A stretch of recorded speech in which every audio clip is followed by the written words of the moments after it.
Hello, ladies and gentlemen. It's Christelle Martinette here with a reading for the full moon, the 8th or the 9th of July, depending on where you're located.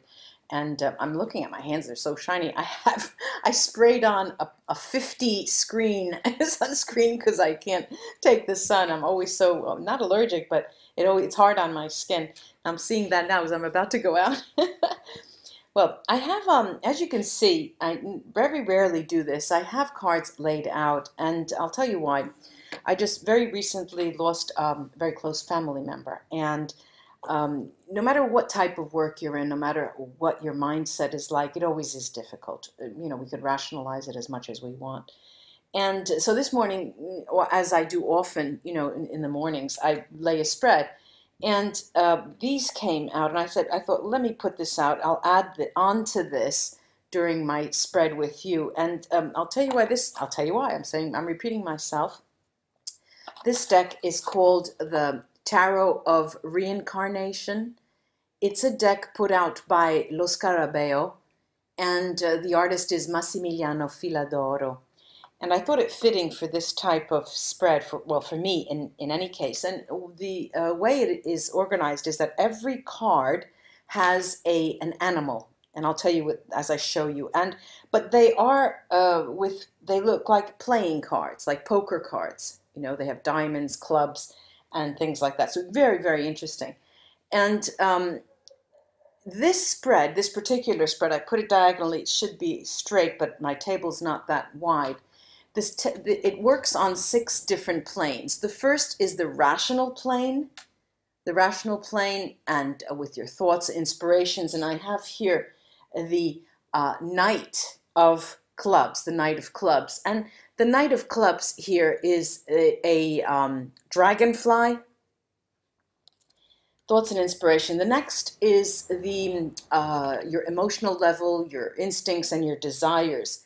And this is the Page of Clubs, which is a jewel beetle. Then I have the Ten of Hearts, which is a globefish.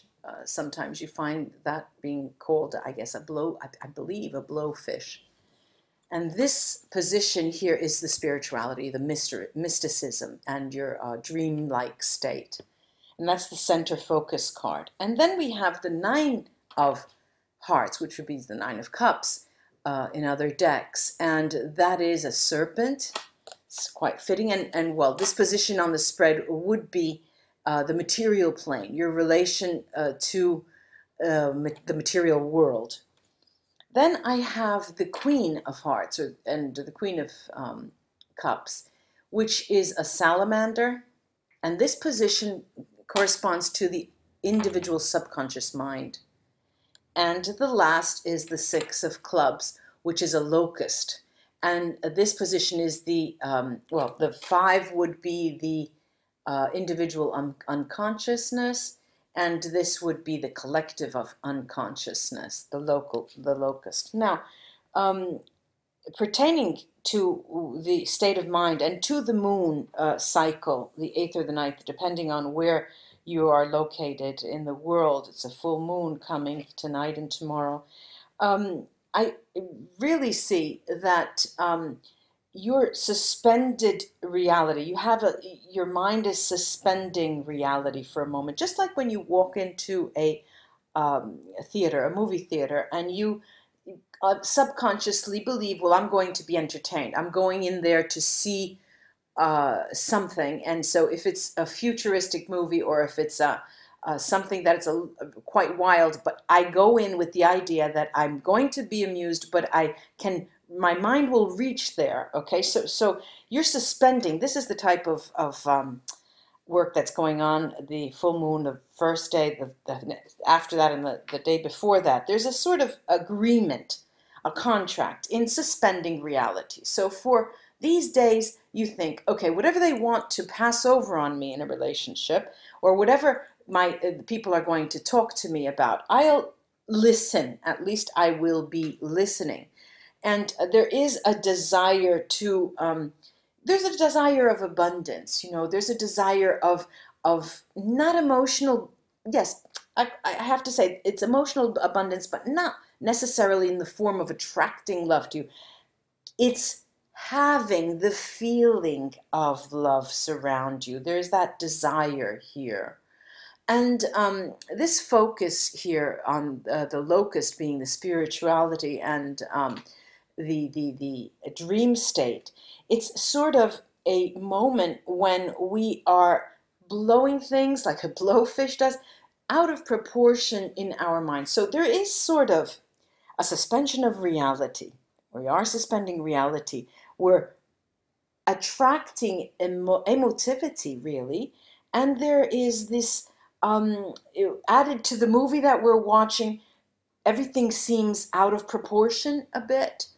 And quite interestingly, I find that our relationship with the material world here is the serpent, and it is the Nine of Cups, the Nine of Hearts, where we are completely transforming again. You know, there's this transformational energy. This is the relation to the material world, and you are, yes, suspending reality and ready to take a back seat on what is occurring, and with an open mindset. You are willing to accept. You're in a modality of acceptance. That transformational energy of the serpent, you know, it sheds its skin and it's reborn. It turns into something new. Also, this queen here, the Queen of Hearts, the salamander, in the position of the individual consciousness, is actually what the salamander does. It really lays low and it's very fast and furtive, and you're watching and you're looking, and sometimes it does like a chameleon. It's chameleon-like, and it will hide. People have difficulty seeing them unless your eyes are pointed to the ground. They're moving and they can grip, you know, they're grounded. And that's how our mindset will be in these days. And the last is collective consciousness. Now, this is quite interesting as an animal. This the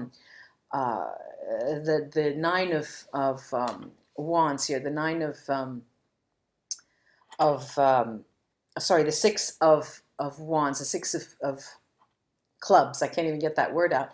The locust. Now, this animal, as an animal, is sort of part. It gives you the impression it's part grasshopper and part, just a second, let me turn this off a second. I have I heard a background noise and I had to shut off the camera.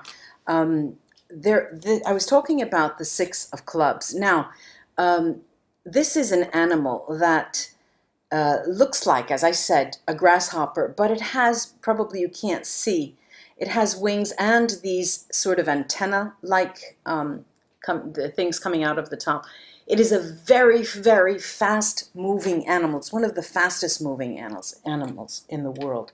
Now, in that position, the collective consciousness, I really do feel we are going through a massive shift in these days. It will be sweeping. You know, you won't know what you'll feel like doing things that you've never done before. Oh, let me give that person a call. When you shy away from that. But to add to this, just a second. To add to this spread, I'm going to pull a few more of the tarot of the reincarnation, and then take my Vera Sibilla to add.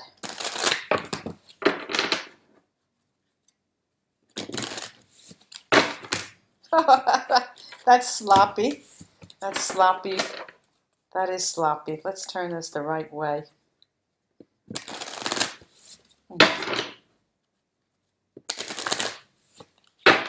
All right, now.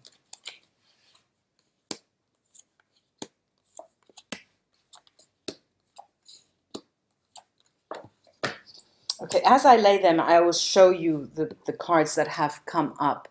The Six of Cups, the Six of Hearts, which is a jellyfish.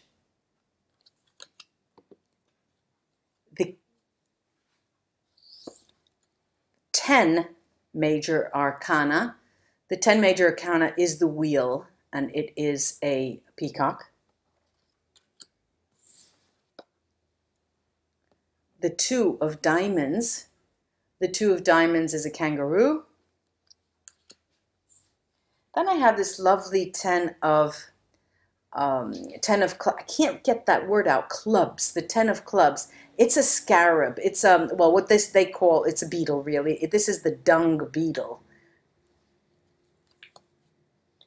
Four of Cups, Four of Hearts. Four of Hearts is a sea turtle. And the last is the Two of Hearts. Oops. Yeah, it's the Two of Hearts there. And it is a swordfish.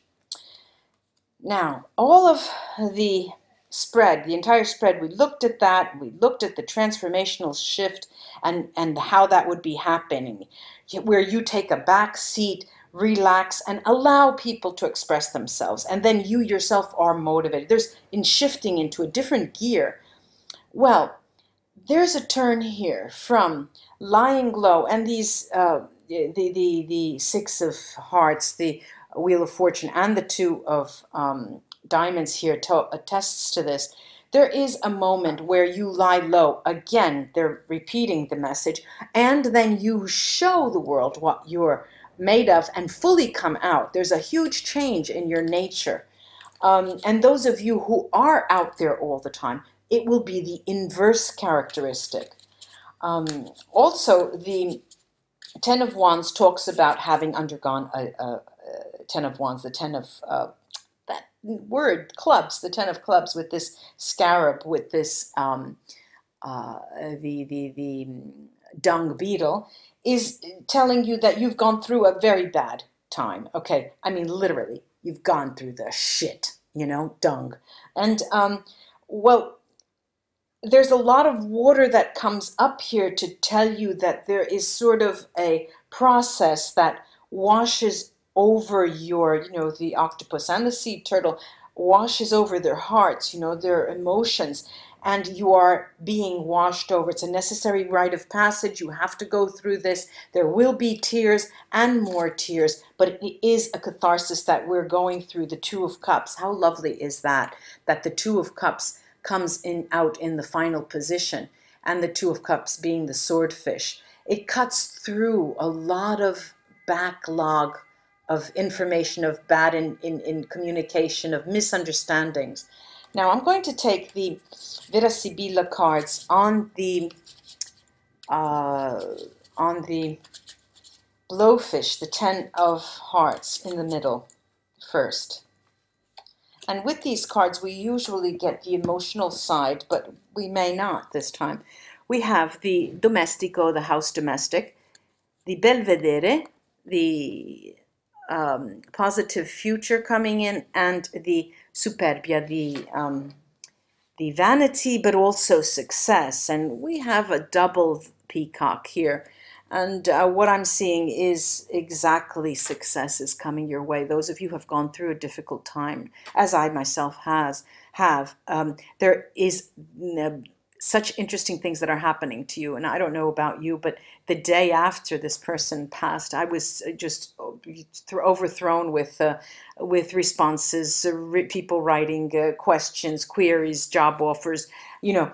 Of course, the bills came in, you know, but still things that I hadn't expected for such a long time came in, and just the love around me from people who were so, you know, close to, who are close to me, and there was so much love there.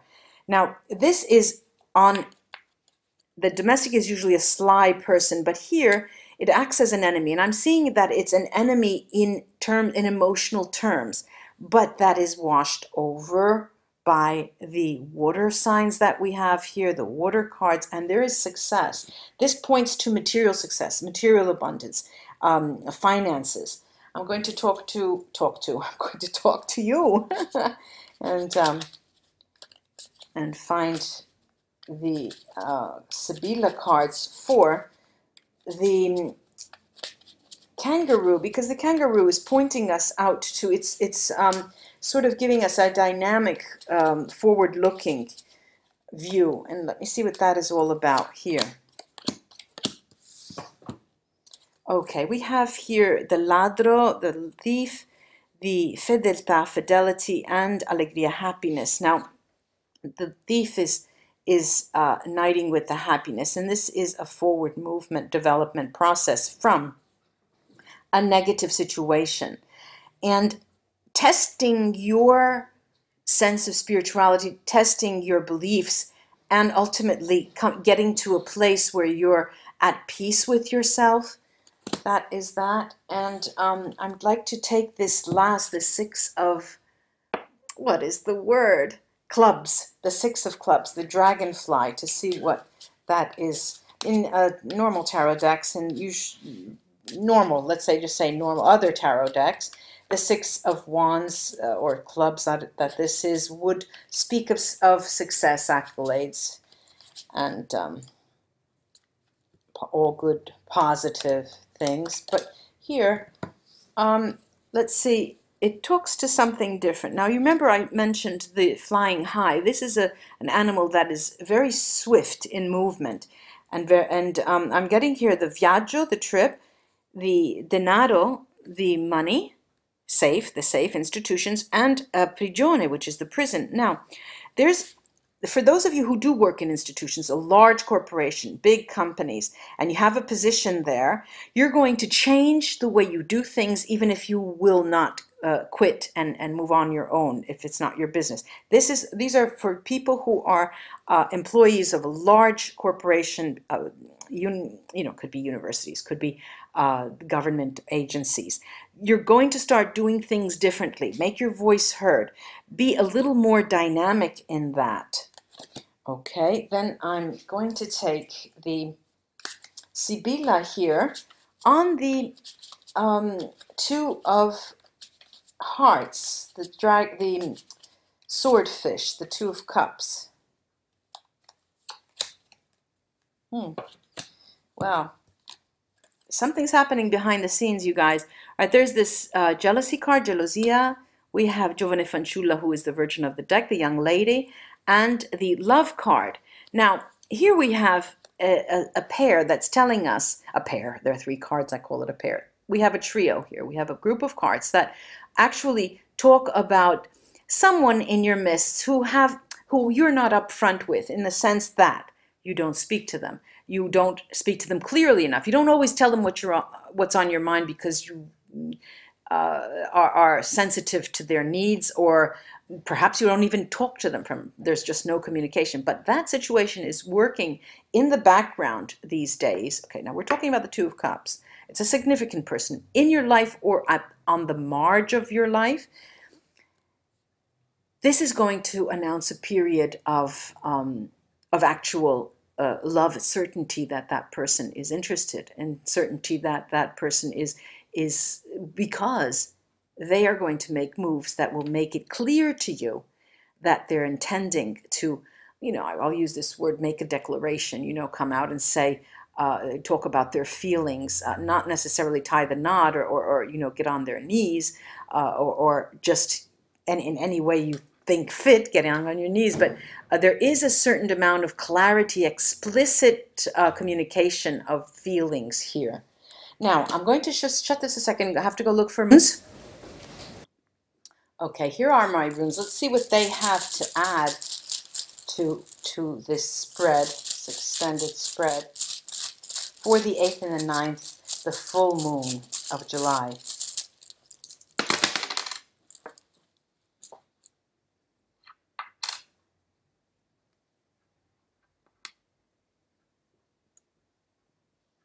Wow.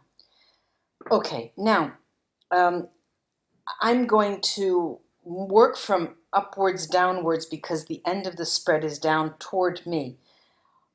First of all, we do have this exchange, this gifu, jibo or gifu, and it does talk of interaction. It does talk of interaction in the sense of actions that are mediated interactively. It doesn't necessarily mean you speak and you negotiate and you go, that is very likely. But when you talk about this exchange, there could be an exchange at very different levels. Reading between the lines, a lot of things do not have to be said, but they are understood, and then actions follow. And this is a very positive rune to have, because it's not one hand washes the other. No, It's working in harmony to make certain things that we mutually desire take place. Now, what's interesting for me is that emotionally speaking, I have here Urus Merkstave, and it does tell us that we need to deal with our emotions. Yes, you do take a back seat to have others speak their piece and ask, act out on the stage, and you wait. But this talks about taking the issue of emotions and dealing with them head on, not hiding away from them. Now, there's the interesting area of the spirituality, the dream state, and mysticism. And what do I have? I have here Fehu, which is, Anzus, which is Merkstave. And it's a communication card. And then I have Hagal, Hagalas. Now, these two together tell me that you are going to remain silent. It's a confirmation of the fact that you let others take the lead. But at the same time, it's suggesting this has to happen because you need to deal with your feelings. Okay, you have a dinner date. It's Saturday night, and the person or persons, they had some unfortunate incident occur, and as just happened to me, my phone had rang just before. There was a dinner date, and the person phoned me and said, "Look, I have a problem. My daughter was so and so and so and so. I have to clear it up. I can't even enjoy the dinner. So maybe we can make it another night, And so that was that. But it does happen. It has happened because this time this is the time you need to dedicate to facing your emotions and how you want to deal with things that have occurred to you recently. Now, also, over the snake, the Nine of Hearts, the Nine of Cups, I have Lagas, Bright Stave, and Tear. This, over the Nine of Cups, if you will, it is a Nine of Cups, tells us that in this miasma, in this energy of the full moon, in this moment that seems so difficult, there's so many roads crossing and different layers of things happening, it is a very fertile ground for you. And Lagos does talk about smooth flowing energy that will help you get through and bring you to final success in terms of coming to face to your emotions. Now the Two of Cups, there are two runes over these Two of Cups and the Sibila cards here. One is a Bjork Berkana, Bright Stave, and one is Otala, Bright Stave. What are they? Their meaning, they're to say that it is the beginning of that person coming out and expressing themselves to you in any way they know fit. And it's also the key to the future, how you are able to entertain the invitation for them to, how you're able to open your doors. That will be the key to the future, how you accept or willingly have them come to you because your countenance is different. You're in a position where you're watching other people on the screens and watching other people on the stage. And the measure, to the extent to which that is successful, that's the measure of how they will be coming to you. I do hope this was of help to you, this spread for the full moon, the 8th and the 9th of July. And let's sit back and watch if we must, and just relax over this weekend. Namaste, ladies and gentlemen. It was a pleasure to read with you. Thank you, new subscribers. Welcome. And thank you, old subscribers, older, for supporting me. Bye-bye.